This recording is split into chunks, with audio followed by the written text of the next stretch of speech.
નમસ્કાર, હું તો બોલીશમાં રોનક પટેલ આપનું સ્વાગત કરું છું. ચૂંટણી જાહેર નથી થઈ, પરંતુ ત્રણેય રાજકીય પક્ષો બીજેપી, કોંગ્રેસ અને હવે તો આપ ત્રણેય રાજકીય પક્ષો ટોપ ગિયરમાં આવી ગયા છે. ગરમીનો જેટલો પારો છે ને એનાથી પણ વધુ રાજકીય ગરમી છે.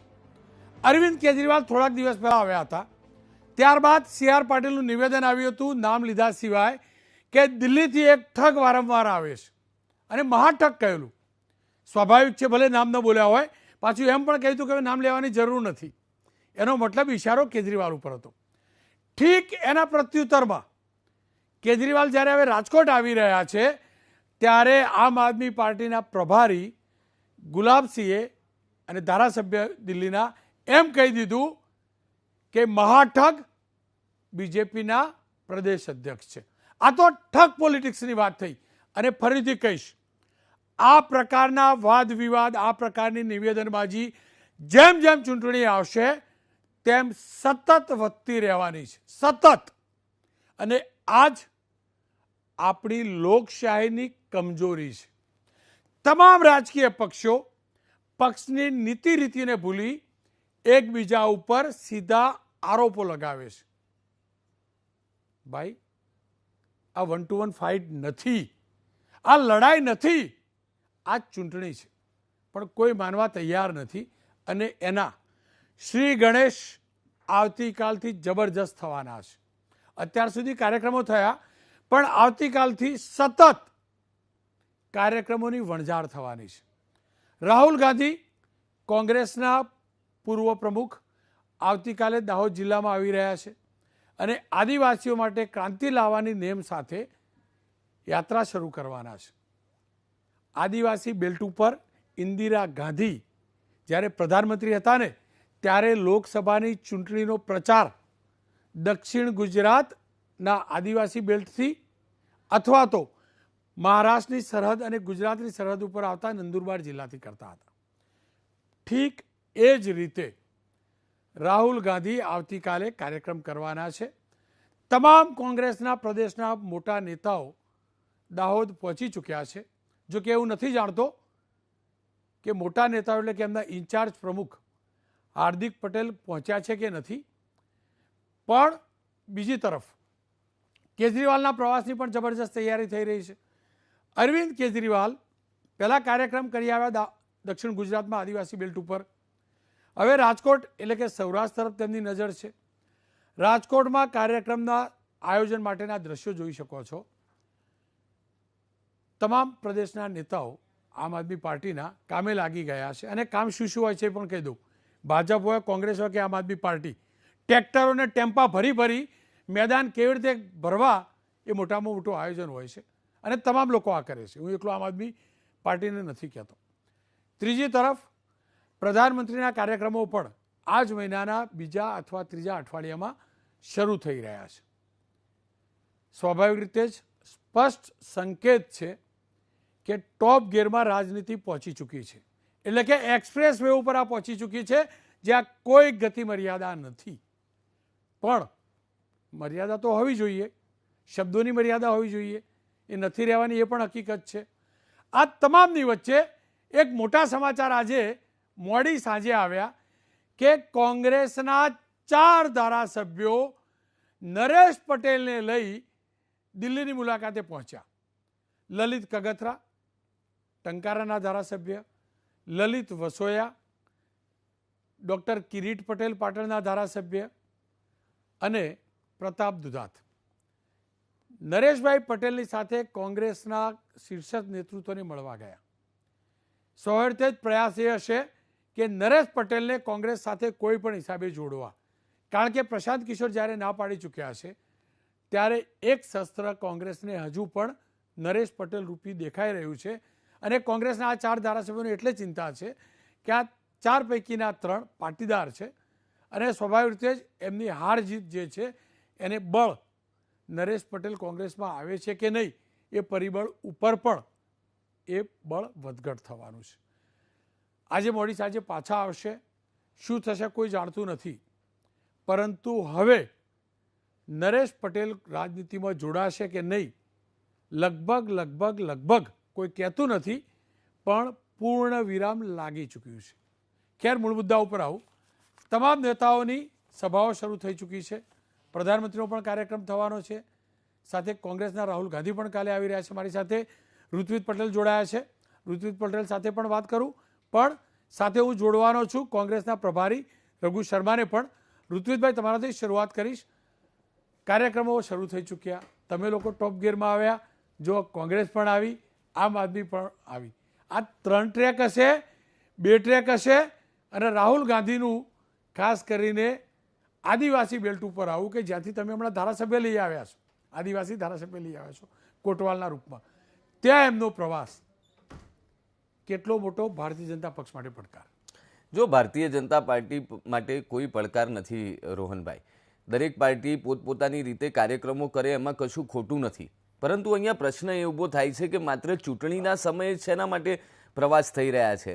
જેમ વરસાદની સિઝનમાં દેડકા બહાર નીકળે એ રીતે આ રાજકીય પક્ષોના નેતાઓ માત્ર ઇલેક્શન ટુરિઝમ કરવા માટે જ્યારે ગુજરાત આવી રહ્યા છે ત્યારે પ્રજા પણ એમને બહુ સારી પેઠે ઓળખે છે. રહી વાત ભારતીય જનતા પાર્ટીની, તો ભારતીય જનતા પાર્ટીનું સંગઠન એ 24 કલાક અને 365 દિવસ કામ કરતું સંગઠન છે. અમારા શીર્ષસ્થ નેતાઓ, વડાપ્રધાન માનનીય મોદી સાહેબ હોય, માનનીય અમિતભાઈ શાહ સાહેબ હોય, માનનીય જેપી નડ્ડા સાહેબ હોય, તેમનો નિયમિત રીતે ગુજરાતમાં પ્રવાસ થતો રહે છે. વિકાસના કામોની વાત હોય, સંગઠનાત્મક કામોની બાબત હોય, તેઓ સતત કાર્યકર્તા અને પ્રજાની વચ્ચે રહે છે.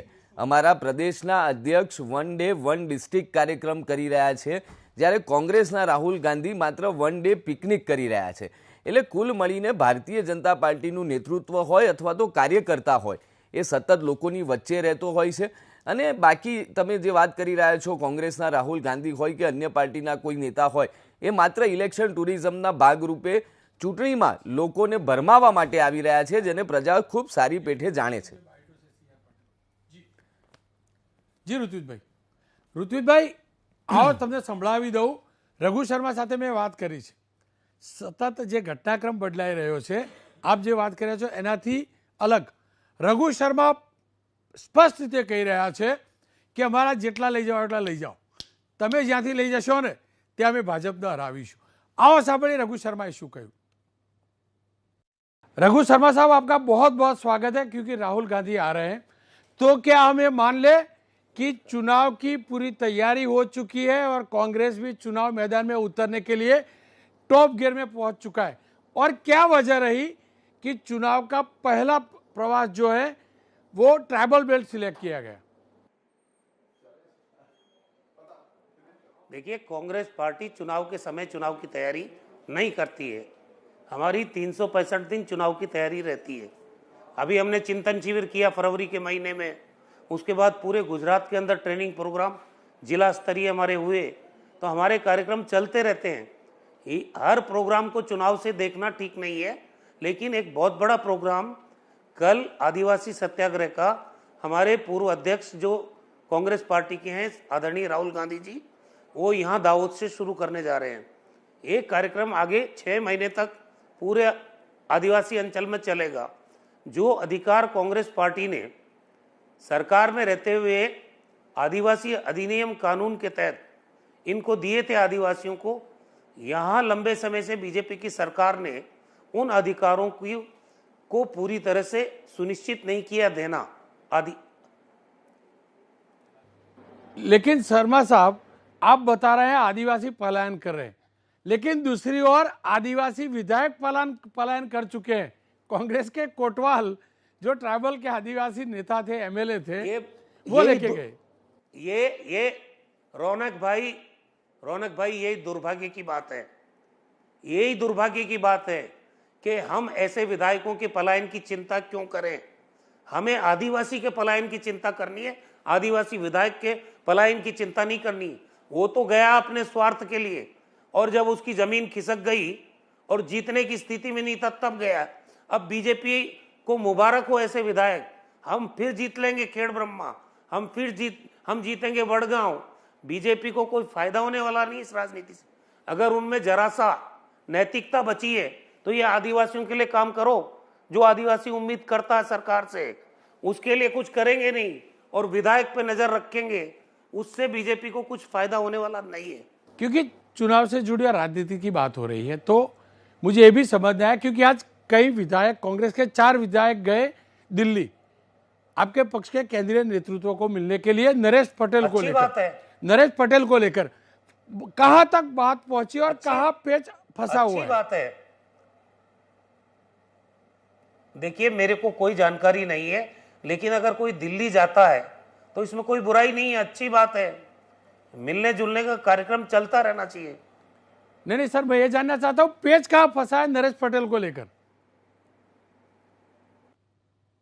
नहीं, मेरे को उनके जाने की जानकारी नहीं है, तो मैं पेज के बारे में क्या बताऊंगा आपको।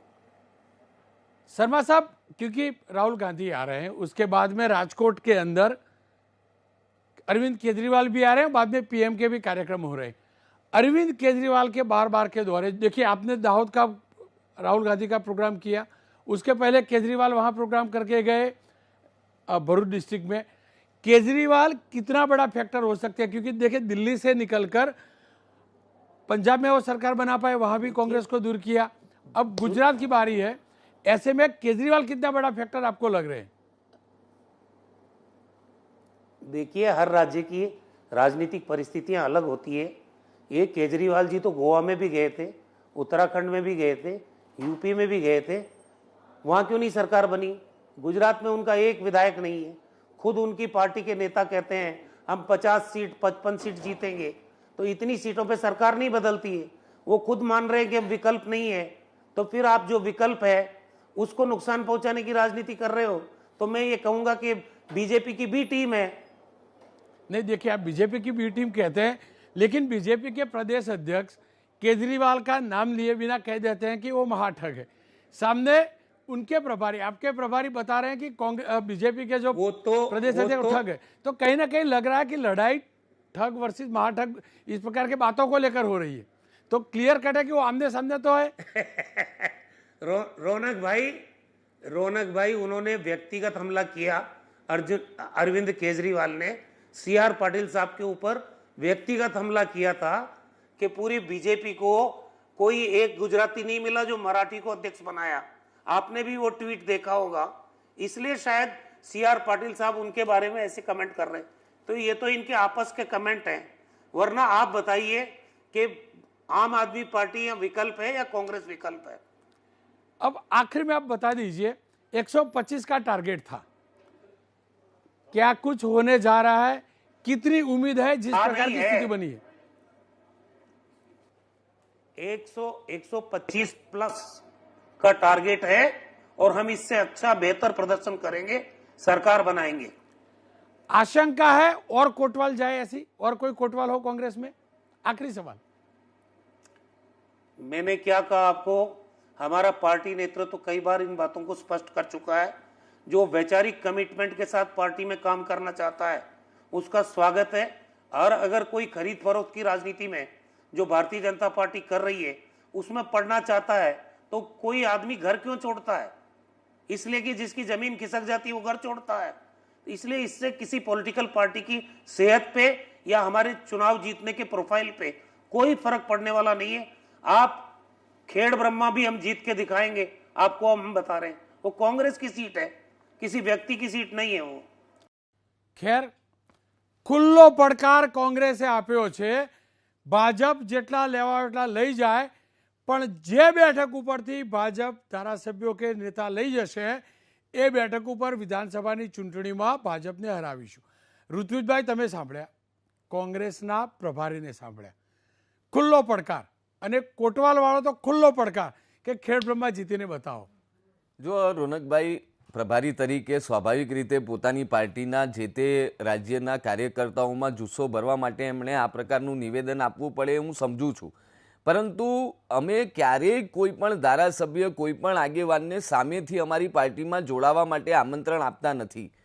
મારે બહુ સ્પષ્ટપણે કહેવું છે કે અમારા નેતૃત્વનો સ્વીકાર કરીને, અમારી વિચારધારાનો સ્વીકાર કરીને અગર કોઈ જોડાય છે તો અમે એનું સ્વાગત કરતા હોઈએ છીએ.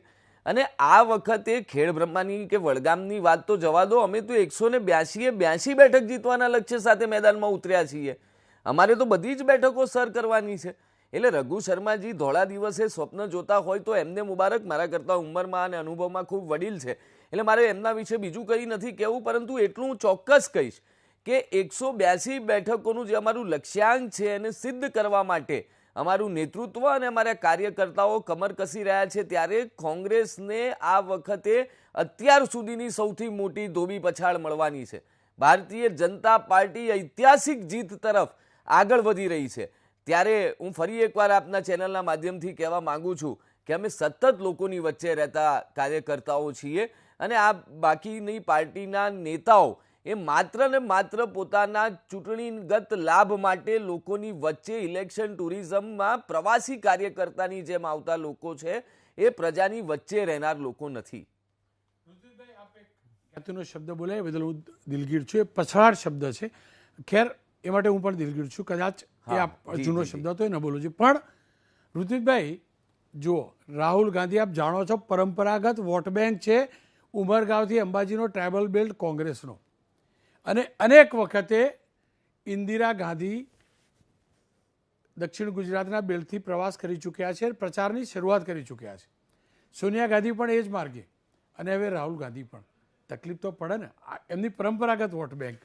જો એમની પરંપરાગત વોટ બેંક હશે એમાં કોઈ બેમત નથી, પરંતુ છેલ્લા કેટલાય સમયમાં 2014 પછી જે રીતે આદિવાસી સમાજના ઉત્થાન માટે માનનીય મોદી સાહેબે કરેલા નિર્ણયો અને સાથે સાથે ગુજરાત સરકારે પણ પૈસા એક્ટ જેવા નિયમો લાવીને આદિવાસીને પોતાના હક અપાવવા માટેનું કામ જે રીતે કેન્દ્રની અને રાજ્યની ભારતીય જનતા પાર્ટીની સરકારે કર્યું છે, એ જોતા આદિવાસી સમાજ, એ જે અમારો જંગલમાં રહેતો સમાજ, એ તમામ લોકો આજે ભારતીય જનતા પાર્ટીની સાથે છે.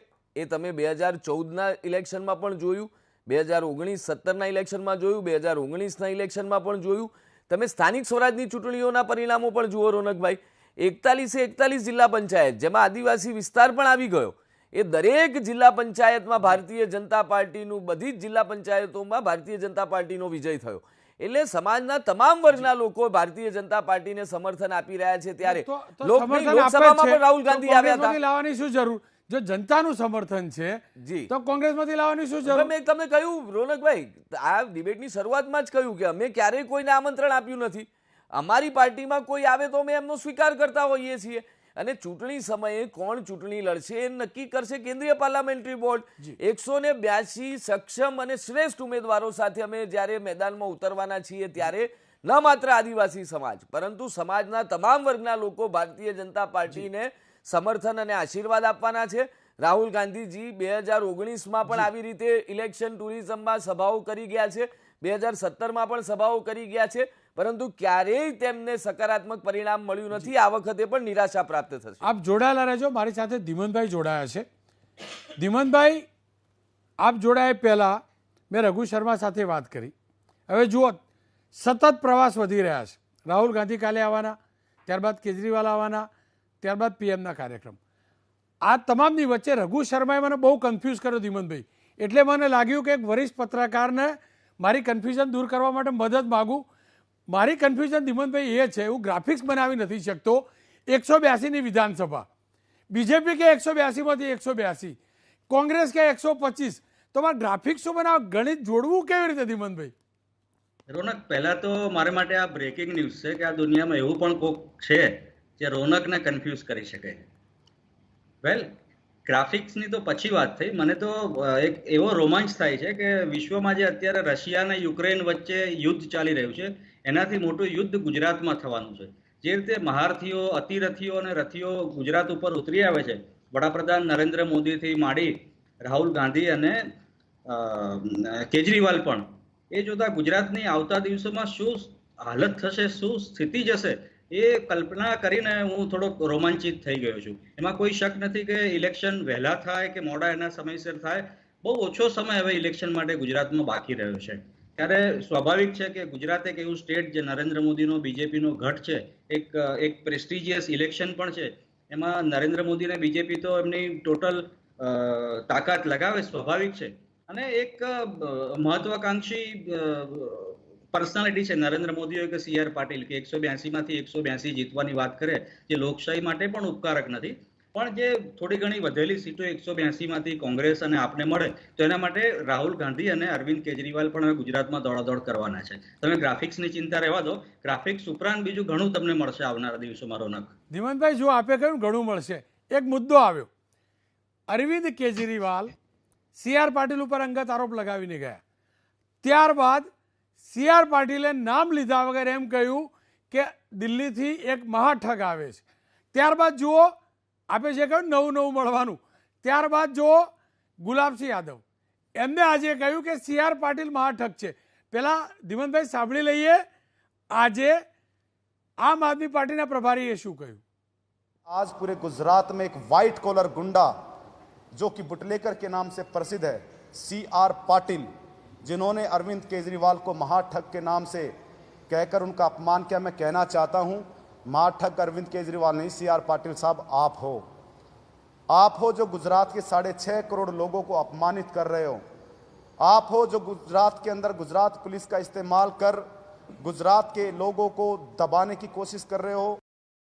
ખેર, આવો સાંભળી લઈએ CR પાટીલે શું આરોપ લગાવ્યા હતા અને ઇશારામાં અરવિંદ કેજરીવાલે કેવી રીતે મહાઠગ ગણાવ્યા હતા.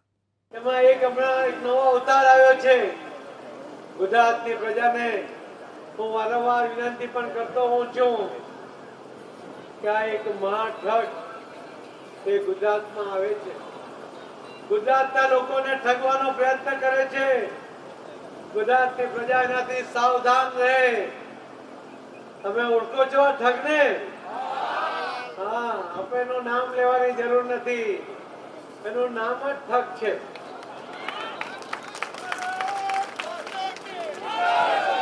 હવે પછી જ્યારે પણ તમારે એનો ઉલ્લેખ કરવાનો આવે ને ત્યારે ફક્ત ઠગ લખી દેજો.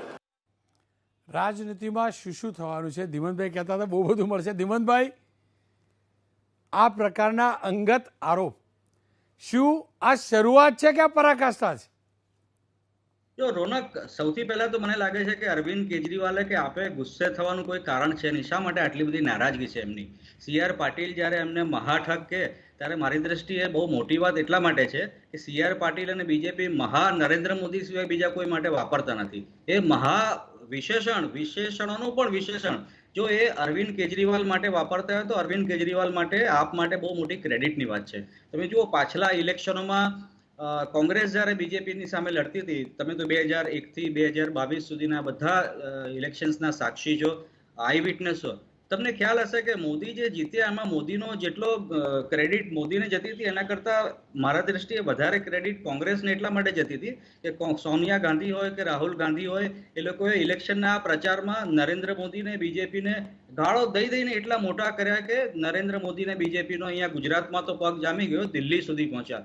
તમને ખ્યાલ હોય તો સોનિયા ગાંધીએ જ નરેન્દ્ર મોદીને માટે જે વિશેષણ વાપરેલું એ પછી નરેન્દ્ર મોદીની ઇલેક્શનમાં ચૂંટણીમાં પ્રચારમાં એક વેગ આવ્યો હતો. એ જ રીતે આજે હું પહેલી વખત જોઈ રહ્યું છે કે બીજેપી આજે કોંગ્રેસની જેમ રિએક્શન મોડમાં છે. કોંગ્રેસ જે રીતે રિએક્શન કરતી હતી બીજેપી ઉપર, એ રીતે અત્યારે બીજેપી આપ ઉપર રિએક્ટ કરે છે. મારી દ્રષ્ટિએ આ એક ગુજરાતના રાજકારણમાં નવો પોઈન્ટ છે. ને તમે જે સવાલ પૂછ્યો કે શું આ પરાકાષ્ઠા છે મહાઠગ, મારી દ્રષ્ટિએ આ તો શરૂઆત છે. એ તો સિર્ફ અંગડાઈ है, आगे और लड़ाई है. અને લડાઈ એવી થશે કે ગુજરાતનું આ ચૂંટણી મને લાગે છે કે જેમ આપણે કહીએ કે નવી ઊંચાઈઓ હાંસલ કરવાની હોય છે એ રીતે નવી નીચાઈઓ હાંસલ કરશે આવતા દિવસોમાં. બિલકુલ. અને આપ જે વાત કરી રહ્યા છો મને યાદ છે, ચીખલીની એ સભા હતી અને સોનિયા ગાંધીએ મોતના સોદાગર શબ્દ વાપરેલો અને કોંગ્રેસના જેટલા કાર્યકર્તાઓ હતા, નેતાઓ હતા, એમના ચહેરા જોવા જેવા હતા. કારણ કે તમામને લાગ્યું હતું કે આ ચિત્ર હવે અહીંથી બદલાય છે. અને બીજા એક નેતાએ 14, 17 ને 19માં નરેન્દ્રભાઈ માટે શું શબ્દો વાપર્યા હતા અને પછી કેવી રીતે પિક્ચર બદલ્યું આપણે જાણીએ છીએ. ખેર, ધીમનભાઈ આપ જોડાયેલા રહેજો. પણ આ તમામની વચ્ચે એક નવું અપડેટ એ આવ્યું કે ભારતીય જનતા પક્ષના નેતા અને કોંગ્રેસના એક સમયના ધારાસભ્ય, AICCના સચિવ રહી ચૂકેલા અલ્પેશ ઠાકોરે દાવો ઠોકી દીધો છે કે રાધનપુરથી તો ચૂંટણી હું જ લડીશ. આવો સાંભળીએ અલ્પેશ ઠાકોરે શું કહ્યું. સમાજની માન મર્તબો મોભો વધવા લાગ્યો છે તો શેના વડે જુદું કરો છો? તમારે રાજનીતિક ખુરશી લેવી તો લઈ લો, પણ સમાજને જુદો તો ના કરો. રાજનીતિ માટે સમાજને શું કરે જુદો કરો છો? અને હું આજે તમને કહું છું, તમે મને ખૂબ પ્રેમ આપ્યો છે, નોંધારા મૂકીને નહીં જાઉં. 2022 ની ચૂંટણી અહીં જ લડવા આવવાનો છું, તમારે જીતાડવાનો છે. મને લડાવો છે ને, જીતાડવો છે ને? हाँ, अल्पेश तुम आगे बढ़ो, हम तुम्हारे साथ। अल्पेश तुम आगे बढ़ो। ધીમંતભાઈ, જો અલ્પેશભાઈએ રાધનપુરથી ચૂંટણી લડવાનો દાવો કર્યો, આપ બીજેપીની પ્રક્રિયા આખી જાણો છો કે યાદી ક્યારે બહાર પડે છે અને ક્યારે ખબર પડે છે. આપ શું માનો છો? જે પ્રકારે કોંગ્રેસમાંથી અનેક નેતાઓ બીજેપીમાં આવ્યા છે, અનેક ધારાસભ્યો આવ્યા છે, કારણ કે આ જગ્યા લવિંગજીની હતી. લવિંગજીનો વિષય છે રાધનપુર, આપણે જાણીએ છીએ સારી રીતે. લવિંગજીએ તો શંકરજી વખતે શું કર્યું હતું એ પણ જાણીએ છીએ. હવે આ ક્લેશ શરૂ થઈ જશે આ પ્રકારના? ચોક્કસ. જુઓ રોનક, આપણા ગુજરાતના રાજકારણની વાત કરીએ તો બે થનગન ભૂષણો છે. એક હાર્દિક પટેલ અને બીજા આપણા તમે જે સ્ક્રીન ઉપર બતાવો છો એ અલ્પેશ ઠાકર. એ લોકો ક્યારના થન ગણે છે આ પાર્ટીમાં કે પેલી પાર્ટીમાં જવા માટે, પણ હજી એમનો કોઈ વેત પડ્યો નથી. અને સામે પક્ષે તમે જુઓ રાજકારણની મજા જુઓ કે એક નરેશ પટેલ છે જેમને લેવા માટે એકથી વધુ પાર્ટી તૈયાર છે, પણ એ હજી મગનું નામ મરી પાડતા નથી. ત્યારે આ ત્રણ જે ત્રિકોણ છે, હાર્દિક પટેલનો, અલ્પેશ ઠાકોરનો અને નરેશ પટેલનો, એ મને લાગે છે કે આ ગુજરાતના રાજકારણમાં હવે આવનારા ઇલેક્શનમાં એક એવો પ્રકારનો એક નવો એક એંગલ કહી શકાય જેની ઉપર આપણે હંમેશા ધ્યાન રાખવું પડશે. પણ અગેન ફરી તમને મક્કા સોદાગરની વાત કરું તો એ સમયે તમને યાદ હશે કે નરેન્દ્ર મોદીની હાલત પ્રમાણમાં પતલી હતી એ વખતે, અને સોનિયા ગાંધીએ મોતકા સોદાગર જે એમને કીધા એ પછી જે વેગ આવ્યો છે નરેન્દ્ર મોદીના, એ મને લાગે CR પાટીલ શું એ ભૂલ તો ફરી નથી કરી રહ્યા કેજરીવાલને મહાઠક કહીને. ખેર, અને બીજો મણિશંકર અય્યરે પણ જે શબ્દો વાપર્યા હતા એ પણ જાણીએ છીએ. ધીમંતભાઈ, આપનો ખૂબ ખૂબ આભાર મારી સાથે. જી જી જી જી જી ધીમંતભાઈ, એ શબ્દ તો તમે હું અહીંયા વાપરી ના શકીએ મણિશંકર અય્યરના, પણ જે નરેન્દ્ર મોદીને ચા વાળો કીધો અને પછી નરેન્દ્ર મોદી એ ચા વાળા ઉપર જે ખેલી ગયા, તમે જો એનાથી આજ સુધી એ નરેન્દ્ર મોદી એનું વળતર લીધે રાખે છે. બિલકુલ. ધીમંતભાઈ, આપનો ખૂબ ખૂબ આભાર. ઋત્વિજભાઈ, અંતમાં જે પ્રકારે હેટ પોલિટિક્સ શરૂ થયું છે આ કેટલું યોગ્ય? જો બિલકુલ યોગ્ય નથી. અને માનનીય CR પાટીલ સાહેબે જે વાત કરી, કેમ આ લોકોએ સીધી જ પોતાના ઉપર લઈ લીધી એ મને ખ્યાલ આવતું નથી. પણ જે રીતના શબ્દોનો પ્રયોગ એમના પ્રભારી કરી રહ્યા હતા, કદાચ એ અમારા સંસ્કાર નથી. અને બીજું કે રોનક, અમે તો કેજરીવાલ સામે શું બોલીએ? કેમ કે આજકાલ તો કેજરીવાલ સામે કંઈ પણ બોલીએ છીએ તો પંજાબની પોલીસ આવીને તમને પકડી જાય છે. એટલે અમારે તો એ જોવાનું કે દિલ્હીના કોઈ નેતા માટે કંઈક બોલીએ તો એનું રિએક્શન પંજાબથી આવે છે. એટલે આ પ્રકારની હેટ પોલિટિક્સની શરૂઆત કોણે કરી છે તો એ તો આપ જાણો છો કે આમ આદમી પાર્ટીએ કરી છે. પરંતુ અમે તો અમારા કામના આધારે, અમારા નેતૃત્વના આધારે લોકોની વચ્ચે જઈને મત માંગનારા લોકો છીએ, અને એના આધારે જ અમને આત્મવિશ્વાસ છે. એટલે અમારે આ પ્રકારની કોઈ હેટ પોલિટિક્સમાં પડવાની જરૂર નથી. રહી વાત ભૂતકાળમાં જેણે મોદી સાહેબ માટે જે કંઈ પણ બોલ્યું, પરંતુ આજે વૈશ્વિક નેતૃત્વ તરીકે ઉભરી આવ્યા છે મોદી સાહેબ. તમામ દેશની જનતા જ્યારે એમને આટલો પ્રેમ કરે છે, ત્યારે આવનારા સમયમાં માનનીય મોદી સાહેબના નેતૃત્વવાળી કેન્દ્રની સરકાર અને ભારતીય જનતા પાર્ટીની ગુજરાતની સરકાર, એમ ડબલ એન્જિનની સરકારને ગુજરાતની પ્રજા ખોબલે ને ખોબલે પ્રેમ અને આશીર્વાદ આપશે. ખેર, આવતીકાલે રાહુલ ગાંધી આવી રહ્યા છે. રાહુલ ગાંધીનું ભાષણ ઘણું મહત્વનું પણ રહેશે, કારણ કે ચૂંટણી પહેલાંનું ભાષણ હશે. ત્યારબાદ અરવિંદ કેજરીવાલ પણ આવશે અને પ્રધાનમંત્રીનો પણ કાર્યક્રમ થશે. આ તમામ કાર્યક્રમો પર નજર રહેશે. 100 વાતની એક વાત, ટોપ ગિયરની અંદર ગાડી દોડવા લાગી છે. ત્રણેય પક્ષો દમખમ સાથે ઉતરી રહ્યા છે અને ઘણા બધા ટ્વિસ્ટ પણ આવવાના છે. એક વિરામ લઈશ.